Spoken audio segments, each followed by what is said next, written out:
यह कहानी एक छोटे से गांव की है जहां के लोग आपस में बेहद घनिष्ठ थे। गांव के लोग एक दूसरे को जानते थे और कोई भी गैर गांव वाला बहुत देर तक यहां नहीं रह पाता था। इसी गांव में कृष्णा नाम का एक लड़का रहता था जो काफी मेहनती और ईमानदार था।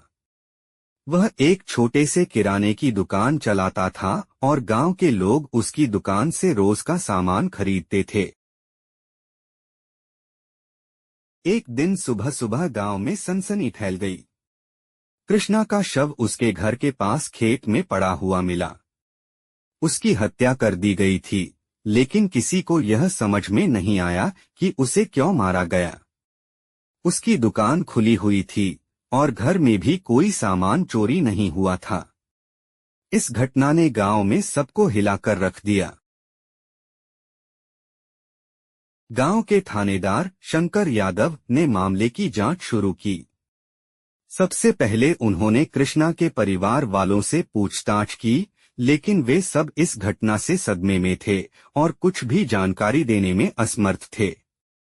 उनकी पत्नी मीरा कह रही थी कि वह रात को खाना खाकर सो गई थी और सुबह जब उठी तो देखा कि कृष्णा घर में नहीं था। अगला कदम थानेदार ने गांव के लोगों से पूछताछ करने का लिया। वह कृष्णा के करीबी दोस्तों और रिश्तेदारों से मिले, लेकिन किसी ने भी कोई संदिग्ध जानकारी नहीं दी। हर कोई कृष्णा को एक नेक इंसान मानता था। फिर शंकर यादव ने सोचा कि शायद कृष्णा के पुराने दुश्मन से जुड़ी कोई बात हो सकती है। गांव के एक बुजुर्ग व्यक्ति रामू काका ने बताया कि कुछ दिन पहले कृष्णा ने गांव के सबसे बड़े जमींदार रघु ठाकुर से लड़ा था।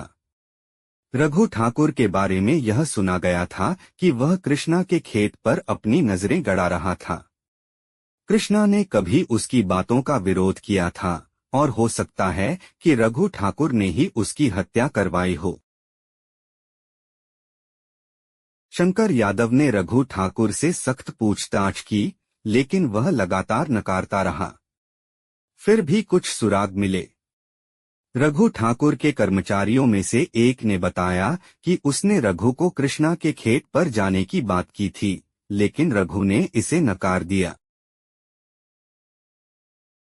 शंकर यादव ने रघु के घर की तलाशी ली और एक पुरानी चिट्ठी मिली जिसमें रघु ने कृष्णा को धमकी दी थी कि अगर वह अपने खेत को बेचता नहीं है तो उसे इसके गंभीर परिणाम भुगतने होंगे।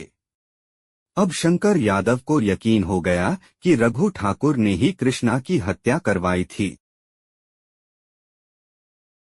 एक दिन जब शंकर यादव ने रघु ठाकुर को गिरफ्तार किया तो उसने अपराध स्वीकार कर लिया।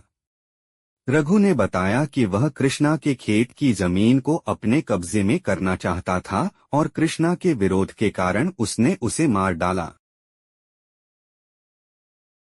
कृष्णा की हत्या का राज खुल चुका था और रघु ठाकुर को कड़ी सजा मिली।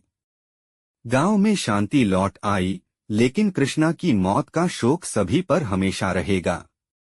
इस घटना ने यह सिखाया कि कभी भी किसी को उसकी मेहनत और हक से बेदखल नहीं किया जा सकता। लाइक, सब्सक्राइब, कमेंट करना ना भूले।